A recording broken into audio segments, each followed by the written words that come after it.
अर्थमन्त्री जनार्दन शर्मा प्रभाकरले आगामी आर्थिक वर्ष 2079-80 को बजेट निर्माणका लागि निजी क्षेत्रसँग सुझाव लिनुभएको छ। उद्योग वाणिज्य महासंघ, उद्योग परिसंघ र चेम्बर अफ कमर्सका अध्यक्ष तथा प्रतिनिधिलाई मन्त्रालयमा बोलाएर अर्थमन्त्री शर्माले सुझाव लिनुभएको हो। छलफलमा उद्योग वाणिज्य महासंघका अध्यक्ष शेखर गोल्छाले अल्पकालीन, मध्यकालीन र दीर्घकालीन सुझाव पेश गर्नुभएको छ। उहाँले अहिलेको अर्थतन्त्रमा देखिएको समस्या सरकारको क्षमताभन्दा बाहिरको विषय भएकाले नियन्त्रण गर्न कठिनाई भएको बताउनुभयो। कार्यक्रममा चेम्बर अफ कमर्सका वरिष्ठ उपाध्यक्ष कमलेश कुमार अग्रवालले निजी क्षेत्र मैत्री वातावरण सिर्जना गर्न सुझाव दिनुभएको छ। अर्थमन्त्री शर्माले निजी क्षेत्रलाई विश्वासमा लिएर सरकार आफ्नो जिम्मेवारी पूरा गर्ने दिशामा अघि बढिरहेको बताउनुभयो। अर्थ मन्त्रालयले बजेटका बारेमा गरेको छलफलका विषयमा जानकारी दिन र छोटो कुराकानी गर्न अहिले टेलिफोन सम्पर्कमा अर्थ मन्त्रालयका प्रवक्ता ढुन्नी प्रसाद निरौला हुनुहुन्छ। बजेटको बारेमा कस्तो छलफल भइरहेको छ, के छ अहिले? आगामी आर्थिक वर्ष 79-80 को बजेट तथा कार्यक्रम तर्जुमाको लागि हाम्रो राजस्व महाशाखा प्रमुख सहसचिव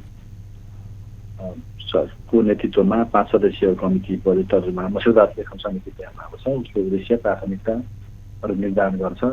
सँगसँगै सम्बद्ध सबै निकाय सरकारहरू, उद्योगी, व्यवसायी, बुद्धिजीवी, राजनीतिकर्मी, समाजसेवी, पेसाकर्मी सबैसँग, आम नागरिक, सञ्चार जगत सबैसँग चाहिँ अब सम्बन्धित विषयहरू बजेटलाई चाहिँ एउटा जनउत्तरदायी, जवाबदेही, जनअपराधपूर्ण बजेट बनाउने सम्बन्धमा हामीले त्यो समितिले सूचना पनि आह्वान गरेको छ।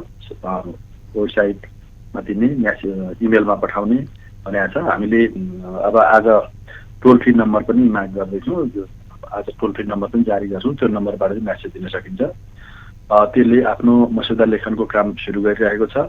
सँगसँगै माननीय मन्त्रीज्यू समेतको उपस्थितिमा सबै सेक्टरका विषयहरू समेट्ने गरी छुट्टा छुट्टै रूपमा चाहिँ अब छलफल परामर्श लिने काम पनि भइरहेको छ। कृषि सम्बद्ध, शिक्षा सम्बद्ध, उद्योगी व्यवसाय सम्बद्ध, पूर्वाधार सम्बद्ध छुट्टा छुट्टै सेक्टरमा चाहिँ छलफल पनि भइसकेको छ। अरू पनि चरणबद्ध रूपमा चाहिँ छलफल हुने, परामर्श लिने, सुझाव माग गर्ने कामहरू भइरहेको छ। एउटा रफ्तारमा, एउटा गतिमा चाहिँ अहिले यो समितिले काम पनि गरिरहेछ। मन्त्रालयले पनि सूचना माग जारी गरेर फिडब्याकहरू, त्यसमाथि सुझावहरू माग गरिरहेको अवस्था छ। यो रूपमा चाहिँ अगाडि बढेको अवस्था छ। जस्तो राष्ट्रिय योजना आयोगले दिएको सिलिङका आधारमा त्यसमा रहेर यहाँले छलफल चलाइरहनु भएको छ होइन त अहिले? त्यो बजेट तर्जुमा, बजेट बन्दाखेरि त्यो सिलिङकै भित्र बसेर बजेट बन्ने हो। त्यो एउटा स्वाभाविक प्रक्रिया हो, नियमित प्रक्रियाहरू त्यसरी नै बन्छ। तर त्यसभित्र समेटिने चिजहरू चाहिँ उद्योगी, व्यवसायी, सम्पूर्ण सरकारवालाहरू आवश्यक चिजहरू, जनताका आवश्यकताहरू सम्बोधन गर्ने कुरामा आवश्यकता मागका विषयहरूलाई समेट्नको लागि चाहिँ छुट्टा छुट्टै छलफल गर्नु परेको हो र त्यसरी छलफल भइरहेको अवस्था छ। भनेको व्यक्तिले पनि सुझाव दिन पाए त्यसो भए यसमा? पाउँछ। व्यक्ति, सर्वसाधारण सबैले चाहिँ, आम जनता, आम नागरिक सबैले चाहिँ सुझावहरू दिन पाउँछ। ती सुझावहरूलाई चाहिँ एउटा चाहिँ बजेटको लिमिटेसनभित्र बसेर, सिलिङको लिमिटेसनभित्र बसेर ती आवश्यकताहरूलाई प्राथमिकीकरण गर्ने, आवश्यकतालाई सम्बोधन गर्ने सम्बन्धमा छलफल हुने। तर सुझाव हरेक वर्ष लिने, कार्यान्वयन चाहिँ नहुने, नराखिने गुनासो पनि त्यतिकै आइरहन्छ नि, सुनिन्छ नि। के हामीले मात्रै सुने हो कि यहाँहरूका पनि त्यस्तो आउँछ? यस्तो छ, सुझावहरू माग गर्नु भनेको, सुझाव सङ्कलन गर्नु भनेको छुट्ने महत्त्वपूर्ण सुझावहरू छुट्न पनि सक्छ। त्यसकारणले सम्बन्धित व्यवसायी, उद्योगी, सम्बन्धित सरकारहरूसँग बस्यो भने वास्तविक सुझावहरू, वास्तविक समस्याहरू चाहिँ बजेटमा सम्बोधन हुने गरी पर्न सक्छन्। परुन् भन्नका लागि छलफल गरिने हो र बजेटको एउटा चाहिँ सीमाभित्र बसेर, सिलिङको सीमाभित्र बसेर बजेट बन्ने हो। र त्यो बजेट बन्दाखेरि चाहिँ प्राथमिकताको आधारमा, आवश्यकताको प्राथमिकताको आधारमा बन्ने हो र रिसोर्स कन्स्टेन्टलाई पनि ध्यान दिएर बन्ने हो। र आइसकेपछि त्यो अर्थ मन्त्रालय स्वयं सिङ्गोले कार्यान्वयन गर्ने होइन, सबैको साथ सहयोगले कार्यान्वयन हो। सम्बन्धित विषयगत मन्त्रालयहरूबाट कार्यान्वयन हो, सम्बन्धित निकायहरूबाट कार्यान्वयन हुने हो। त्यसरी तपाईँको चाहिँ बजेटलाई सम्बोधन गर्दा अब आवश्यकता धेरै हुन्छन्, असीमित छन्, र ती असीमित आवश्यकतालाई सीमित स्रोत र साधनले चाहिँ त्यसलाई चाहिँ प्राथमिकतापूर्ण ढङ्गले त्यसको विनियोजन गर्नुपर्ने हुन्छ। त्यो अनुसार चाहिँ तपाईँको चाहिँ कार्यान्वयनमा जाने हो। भनेको अहिलेको बजेटमा चाहिँ आवश्यकता धेरै भएर धेरै राखियो, त्यही भएर पुँजीगत खर्च भएन भन्ने हो? त्यसलाई त्यसरी हेर्नु भएन। पुँजीगत खर्चको विषय आवश्यकता भएरै राखिएको हो। पुँजीगत खर्चसँग जोड्ने विषय र आवश्यकतालाई सम्बोधन गरेर कार्यान्वयन भएन भन्ने विषय चाहिँ फरक फरक विषय हुन्। पुँजीगत खर्चको विषय सम्बन्धित विषयगत मन्त्रालयहरूले आफ्ना पुँजीगत खर्चलाई कार्यान्वयनमा लैजाने विषय हो र त्यो विषय चाहिँ कस्तो पनि हुन्छ कार्यान्वयनको सम्बन्धमा भने कतिपय खर्चहरू चाहिँ पुँजीगत खर्च शीर्षकभित्रको रकमलाई मात्रै पुँजीगत खर्च विकास खर्च मानेर भनिँदै गरिँदाखेरि त्यसभित्र वित्तीय व्यवस्था र चालु खर्चभित्र नि पुँजीगत क्रियाकलापहरू सम्बोधन हुनुपर्ने, तर त्यसमा चाहिँ इन्टरलिङ्क गरेर नदेखिने हुँदाखेरि चाहिँ कम तपाईँको चाहिँ खर्च देखिने पनि हुन्छ र कतिपय हिसाबदेखि जस्तो डाइरेक्ट पेमेन्ट प्रत्यक्ष भुक्तानीका विषयहरू चाहिँ तपाईँको यो टिएसएमा चाहिँ इन्ट्री नभइदिँदाखेरि अलि यो जेठ असारतिर गएर अन्तिम समय गएर इन्ट्री भइदिँदाखेरि पनि तपाईँको त्यसलाई चाहिँ त्यो खर्च कम देखिएको अवस्था पनि हुन्छ। चालु बजेटको खर्च चाहिँ बढ्छ भन्न खोज्नु भएको यहाँले? चालु खर्च र पुँजीगत खर्च फरक विषय हो। चालु खर्च भनेको अहिलेको पुँजीगत खर्च खर्च त स्वाभाविकले बढ्छ। हाम्रो ट्रेन पनि वर्ष नि हेर्दाखेरि चाहिँ यस्तो यो महिना गत आर्थिक वर्ष गत विगत वर्षहरूमा पनि यो महिनासम्मको खर्च हेर्नु भने 1-2% भन्दा तलमाथि छैन नि त, त्यही रेसियोमै खर्च भएको अवस्था छ र जहिले पनि तपाईँको चाहिँ वैशाख जेठ असारतिर गएर खर्च भएको अवस्था देखिन्छ। त्यसमा चाहिँ स्वत खर्च त्यही महिनामा मात्रै गएर खर्च भएको अवस्था त होइन। केही खर्चहरू चाहिँ तपाईँको चाहिँ सोझै भुक्तानी लगायत सोझबारमा आउने रकमहरूको चाहिँ इन्ट्रीका विषयहरू चाहिँ त्यसमा आबद्ध नभइदिएर र ढिलो आबद्ध भइदिँदाखेरि त्यस्तो भएको स्थिति हुन्छ।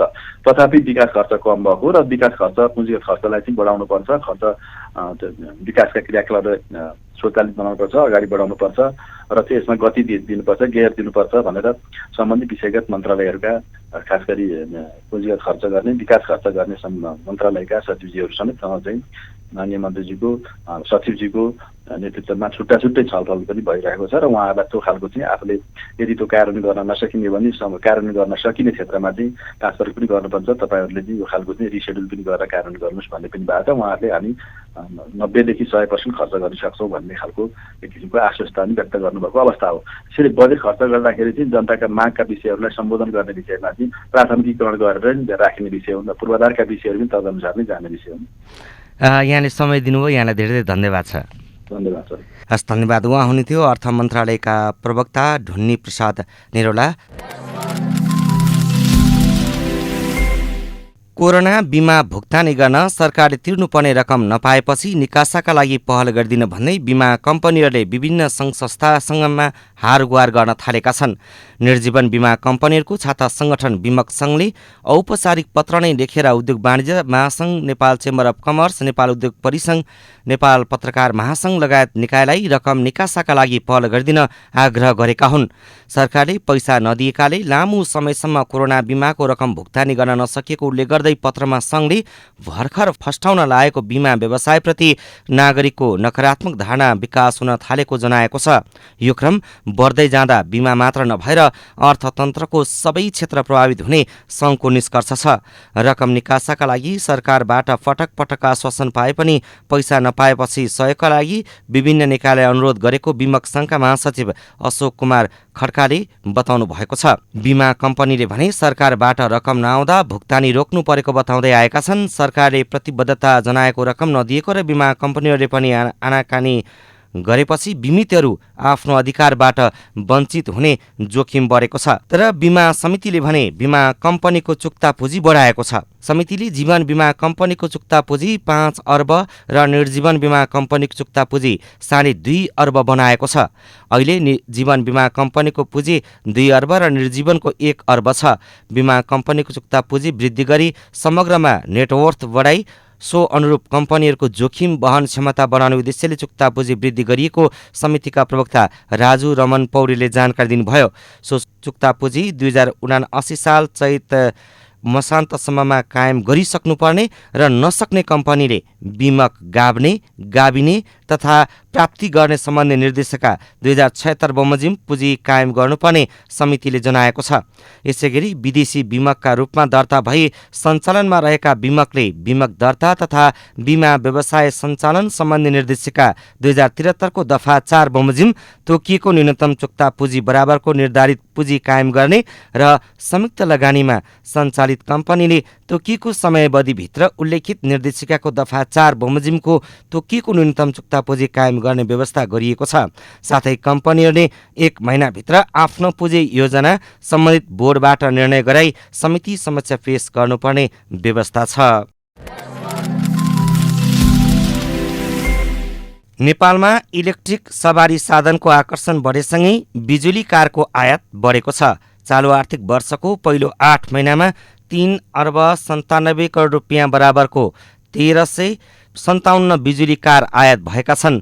सरकारले पनि विद्युतीय गाडीको प्रयोग बढाउन भन्सार अन्तशुल्कदेखि बैंक, ऋण, सडक दस्तुरसम्म छुट दिएको छ। पछिल्लो समय नेपाली बजारमा विश्वका 15 भन्दा बढी कम्पनीका विद्युतीय कार भित्रिसकेका छन्। अहिले चिनिया, भारतीय, कोरियनदेखि अमेरिकन कम्पनीका लग्जरियस विद्युतीय कार नेपालको सडकमा गुड्न थालेका छन्। नेपालमा सबैभन्दा बढी बिक्री हुने विद्युतीय कार, जिप र भ्यानमा चिनिया ब्रान्डको वर्चस्व रहेको भन्सार विभागले सार्वजनिक गरेको 8 महिनाको आयात निर्यात तथ्याङ्कले देखाएको छ। 2 पाङ्ग्रे र 3 पाङ्ग्रे सवारी साधन पनि बढी चीनबाट नै भित्रने गरेका छन्। 8 महिनामा चीनबाट 2 अर्ब 24 करोड 14 लाख रुपियाँ बराबरको 757 विद्युतीय कार, जिप, भ्यान नेपाल भित्रिएका छन्। विद्युतीय सामान भित्रिए पनि कोरोना कहरपछि बिस्तारै लहैमा आउन थालेको उद्योगको ढाडै भाँच्ने गरी अचानक नेपाल विद्युत प्राधिकरणले भने विद्युत कटौती गरेपछि दैनिक करोडौँ घाटा खान उद्योगी व्यवसायी बाध्य भएका छन्। उद्योगीहरूले उद्योग चलाउन मर्का परेको गुनासो गरे पनि विद्युत प्राधिकरणका कार्यकारी निर्देशक कुलमान घिसिङले भने तत्काल कुनै पनि क्षेत्रमा लोड सेडिङ नहुने दावी गर्नुभएको छ। पत्रकार सम्मेलन गर्दै घिसिङले भारतबाट आयात हुने विद्युतमा समस्या भएकाले मंगलबारदेखि विद्युत कटौती गरिएको तर लोडसेडिङ नै हुने अवस्था नभएको प्रष्टीकरण दिनुभएको छ। केही कर्टलमेन्टहरू भएको त्यसले गर्दाखेरि लोडसेडिङ भयो भन्ने जुन हिसाबले आएको छ, तत्कालको समस्याले गर्दाखेरि त्यस्तो भयो। त्यो ग्लोबल क्राइसिसको बेलामा नेपाललाई पनि अलिकति इफेक्ट भएको छ। आज हामी त धेरै इफेक्टेड छैनौँ। स्वदेशी उत्पादनले नपुग्ने भएकाले अहिले भारतबाट दैनिक करिब 1200 मेगावाट घण्टासम्म विद्युत आयात गर्नुपर्ने हुन्छ। कुल दैनिक खपत 31,000 मेगावाट घण्टा हुन्छ। भारतमा ऊर्जा सङ्कट गहिर्दै गए पनि त्यसको प्रभाव नेपालमा जेठपछि भने नहुने भएकाले आत्तिनुपर्ने अवस्था नभएको घिसिङले बताउनुभयो। प्राधिकरणमा आकस्मिक रूपमा नयाँ वित्तीय भार सिर्जना भएकाले सरकारसँग अनुदानका लागि आग्रह गरिएको घिसिङले बताउनु भएको छ। उद्योगमा विद्युत आपूर्ति अवरुद्ध भएपछि उद्योगी व्यवसायीले घिसिङलाई भेटेर विद्युत अवरोध तत्काल हटाउन आग्रह गर्नुभएको थियो। जवाफमा उहाँले यस्तो बताउनु भएको हो। 1 हप्ताभित्र केही न केही त हुन्छ, तर भएन भने पनि हामी लोड कर्टलमेन्ट चाहिँ 1 हप्ताको लागि चाहिँ सर्ट टर्मको लागि हामी प्राइस हाई नै भए पनि लामो समय त यो जान सक्दैन, यो जाँदैन पनि होला, तर सर्ट टर्मको लागि भए पनि चाहिँ मिलाउँ भनेर हामी त्यसरी पनि गएछौँ। नेपाल ट्रेड युनियन काङ्ग्रेसले पेट्रोलियम पदार्थको मूल्य वृद्धि र त्यसका कारण उपभोग्य वस्तुमा भएको मूल्य वृद्धि नियन्त्रण गर्न सरकारसँग माग गरेको छ। यसै विषयमा कुराकानी गर्न ट्रेड युनियन काङ्ग्रेसका महासचिव योगेन्द्र कुमार कुमार हाम्रो टेलिफोन सम्पर्कमा हुनुहुन्छ। यहाँले के माग गर्नुभएको सरकारसँग? हामीले सरकारसँग माग भन्नाले हामीले के आह्वान गरेको छौँ भने सरकारसँग अहिले यो खास पेट्रोलियम पदार्थ जुन ग्यासदेखि लिएर अहिले यो जुन डिजेलहरू, इन्धनहरूको उसमा डिजेल, पेट्रोलहरू लगायतमा जुन अत्यधिक मूल्य वृद्धि भएको छ, त्यो मूल्य वृद्धिको कारणले गर्दाखेरि समग्र अहिले खाद्यान्न सामग्रीहरू र त्यसै गरिकन अति आवश्यक उपभोग्य सामग्रीहरूमा एकातिर मूल्य वृद्धि भइरहेको छ भने अर्कोतर्फ अब यी कन्स्ट्रक्सन लगायत, निर्माण लगायतका अन्य सामग्रीहरूमा पनि निकै मूल्य वृद्धि भएको अवस्थाहरू छ। मूल्य वृद्धिले त अब खास गरिकन अब समग्र सर्वसाधारण र श्रमजीवी वर्गहरू, किसानहरू लगायत सबैको दैनिक जीवनमा त असर गर्यो नि त, दैनिक जीविकामा, जनजीविकामा त असर गर्यो नि। त्यसको लागि चाहिँ हामीले यो मूल्य वृद्धिलाई चाहिँ नियन्त्रण गर्नु पर्यो भन्ने कुरा हो। आफ्नै दलको सरकार हुँदाखेरि पनि मूल्य वृद्धि भइरहेछ, तपाईँहरूले भन्नु परिरहेछ, सरकारले सुन्दैन कि क्या हो? आफ्नै कुरा पनि सरकार को छ, कुन छ भन्ने कुरामा हामी जाँदैनौँ। हामी ट्रेड युनियनहरू भनेको अब हामीले सर्वसाधारणका विषयहरूलाई, खास गरिकन मजदुरहरूको, श्रमिकहरूको विषयलाई हामीले उजागर गर्ने हो र सरकार को छैन भन्ने कुरामा हामी त्यति ध्यान दिँदैनौँ। र समग्र अब नेपाली काङ्ग्रेसको सरकार छ र अहिले जुन मूल्य वृद्धिहरू भइरहेको छ त्यसको लागि चाहिँ एउटा नियन्त्रणका उपायहरू हुनु पर्यो। किन बढिरहेको छ मूल्य वृद्धि, के कारणले बढिरहेको छ, त्यसलाई के भने कसरी चाहिँ कन्ट्रोल गर्न सक्छ। कतिपय कुरा स्वाभाविक मूल्य वृद्धि हुन्छ जुन कुराहरू हाम्रो नियन्त्रणभन्दा बाहिर हुन्छ, तर कतिपय कुराहरू चाहिँ अलिकति हामीले मोनिटरिङहरू गर्यो भनेदेखि केही त्यसका विकल्पहरू गर्यो भने र हामीले सरकारले दिने किसिमका चाहिँ कर छुट लगायतका सरकारले दिने किसिमका के अरे सहुलियतहरू छ, ती विषयले त्यसलाई नियन्त्रण गर्न सकिन्छ। ती कुराहरूलाई चाहिँ के भने ती कुराहरूलाई अगाडि बढाउनु पर्यो भन्ने विषय हाम्रो हो। मूल्य वृद्धि जसरी बढिरहेछ त्यसै गरी श्रमिकको न्यूनतम पारिश्रमिक वृद्धि गर्नु पर्यो भनेर पनि त माग गर्न सक्नुहुन्थ्यो होला नि सरकारसँग यहाँहरूले, होइन? एकदम राम्रो प्रश्न गर्नुभयो यहाँले, होइन? कुरा के हुन्छ भने न्यूनतम पारिश्रमिक वृद्धि गर्नु पर्यो भन्ने कुरा हामीले योभन्दा अगाडि हामीले उठाएका थियौँ। हामीले उठाएको आधारमा नेपाल सरकारले अहिले 13,000 को 450बाट अहिले 15,000 न्यूनतम ज्याला वृद्धि गरेको अवस्थाहरू छ। तर न्यूनतम ज्याला वृद्धि भएर पनि त्यो कार्यान्वयन नभएको अवस्था छ। अहिले न्यूनतम ज्याला सरकारले तोकेको छ, तर त्यही 15,000 पनि सबै श्रमिकले पाउने अवस्था भयो भने पनि त्यसले धेरै हदसम्म त्यसले राम्रो गर्छ। तर त्यो पनि श्रमिकहरूले पाइरहेको अवस्थाहरू छैन। र न्यूनतम ज्याला वृद्धिको विषय चाहिँ हामीले 2 वर्षमा एउटा हाम्रो के अरे भनेको यो मूल्य वृद्धिको कुरा उठाउनुको कुरा चाहिँ श्रमिकको तलब चाहिँ बढेको छैन त्यसले पुग्दैन भन्ने हिसाबले हो कि तपाईँहरूको मागका लागि माग गरिदिउँ भन्ने हिसाबले हो? होइन, मागको लागि माग भन्ने कुरै हुँदैन। किनकि मागको लागि माग गर्ने भन्ने विषय हो भने त हामीले यो ढङ्गबाट पत्रकार सम्मेलन गरेर आज हामी पार्टीलाई ज्ञापन पत्र पनि दिँदैछौँ, पार्टीकोमा ज्ञापन पत्र पनि दिँदैछौँ र पार्टीलाई पनि दिन्छौँ र हामी सरकारलाई पनि ज्ञापन पत्र दिँदैछौँ। किनकि सरकारमा भएको नेतृत्व गरेको पार्टीको हिसाबले र पार्टीसँग पनि हाम्रा कतिपय इस्युहरू छन्, मुद्दाहरू छन्, र त्यसपछि सरकारसँग पनि हाम्रो मुद्दाहरू इस्युहरू छन्, र त्यसलाई हामी के अरे सेपरेट गरेर हामीले ती कुराहरूलाई सरकार र हामी पार्टीको ध्यानाकर्षण गराउने क्रममा गइरहेका छौँ। जस्तो भनौँ न, त्यसमा त तपाईँहरूले ध्यानाकर्षण गराइरहनु पर्दाखेरि चाहिँ सामाजिक सुरक्षा कोषमा जुन रकम जम्मा गर्ने भनेको त्यो पनि अहिलेसम्म कोषमा नपठाएको कारणले चाहिँ सरकार श्रम मैत्री छैन भन्न खोज्नु भयो यहाँले? सरकार यो मुलुकको सरकारहरू, मैले अहिलेको सरकार मात्र भनिनँ, अहिलेको सरकारले त अब अहिले काम गर्ने खास अवसर पनि त्यति पाएको छैन। भर्खरै गठन भएको छ, गठबन्धनको सरकार छ, निर्वाचनको समय छ। तर यो सरकार होस् कुनै पनि सरकारहरू, हामी के देखिरहेका छौँ भने जुन ढङ्गको श्रम मैत्री हुनुपर्ने थियो, श्रमिकहरूप्रतिको जुन मुद्दाहरू विषयहरू र अहिलेको जुन उसमा चाहिँ किसानहरूप्रतिको उसमा चाहिँ जति संवेदनशील हुनुपर्थ्यो त्यो संवेदनशीलता चाहिँ हामीले देखिरहेका छैनौँ। नेपालका प्रमुख राजनीतिक पार्टीहरू र तिनले बनेका सरकारहरू र यो सरकारहरूमा चाहिँ यो बोल्ने बेलामा जस्तो निर्वाचनका क्रममा अर्थात् भोलि के अरे मेनिफेस्टोमा चाहिँ श्रमिकका कुराहरू लेख्ने, त्यो पनि राख्न पनि कन्सिडर गर्ने, किसानका कुराहरू लेख्ने, गरिब निमुखा सर्वसाधारणका कुराहरू लेख्ने, तर त्यो अनुसारको पछि पोलिसीहरू बनाउने र त्यसको चाहिँ कार्यान्वयन गर्ने कुरामा चाहिँ सरकार र नेपालका प्रमुख राजनीतिक पार्टीहरू चाहिँ अलि उदासीन छन् भन्ने हाम्रो निष्कर्ष हो। नेपालका ट्रेड युनियनहरूको चाहिँ भूमिका हुँदैन? तपाईँहरूले चाहिँ के भूमिका निर्वाह गर्नु भएको छ त्यसो? एकदम हुन्छ, एकदम ट्रेड युनियनहरूको भूमिका हुने र राज्यका यी यस्ता विषयहरूमा हाम्रो चासो रहने भएको कारणले गर्दा नै यो पनि एउटा हाम्रो भूमिका निर्वाह हो। हामीले भनेका छौँ के अरे पटक हामीले यो मूल्य वृद्धिका सन्दर्भमा सरकारको ध्यानाकर्षण गराएका छौँ, करप्सनका सन्दर्भमा हामीले सरकारको ध्यानाकर्षण गराएका छौँ र सरकारको जुन अब पूर्वाधार विकास निर्माण लगायतका विषयहरूमा र श्रमिकहरूको जनजीविकाको सवालमा र हाम्रो भूमिका नहुने भएदेखि अहिले यो जुन सोसल सेक्युरिटी योगदानवादी संस्था छ अहिले जुन कार्यान्वयन छ, लागू भइरहेको छ, त्यो हाम्रै भूमिकाको कारणले भइराखेको हो। किनकि हामीले त्यो गरिराखेका छौँ, होइन? तर अब पर्याप्त नभएको हुनसक्छ। तपाईँको कन्सर्न के भने पर्याप्त नभएको हुनसक्छ, तर अब के भने सुनिने अवस्थाहरू छैन। अब त्यसको लागि हामीले चाहँदा नचाहँदै पनि भोलिको दिनमा सङ्घर्षका कार्यक्रमहरू, भोलि विरोधका कार्यक्रमहरू गर्नुपर्ने परिस्थिति आउन सक्छ। हामी त्यो अवस्थासम्म जान नपरोस् भन्ने हाम्रो चाहना हो। हस्, समय दिनुभयो, यहाँलाई धेरै धेरै धन्यवाद छ। Thank you. ओके। उहाँ हुनुहुन्थ्यो नेपाल ट्रेड युनियन कङ्ग्रेसका महासचिव योगेन्द्र कुमार कुँवर।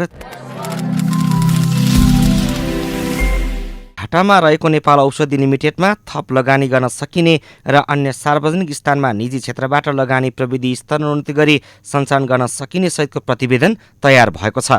बन्द रहेका सार्वजनिक संस्थान र उद्योग पुनः सञ्चालन गर्न मोडालिटी सिफारिस गर्न गठित कार्यदलले यस्तो निष्कर्ष निकालेको हो।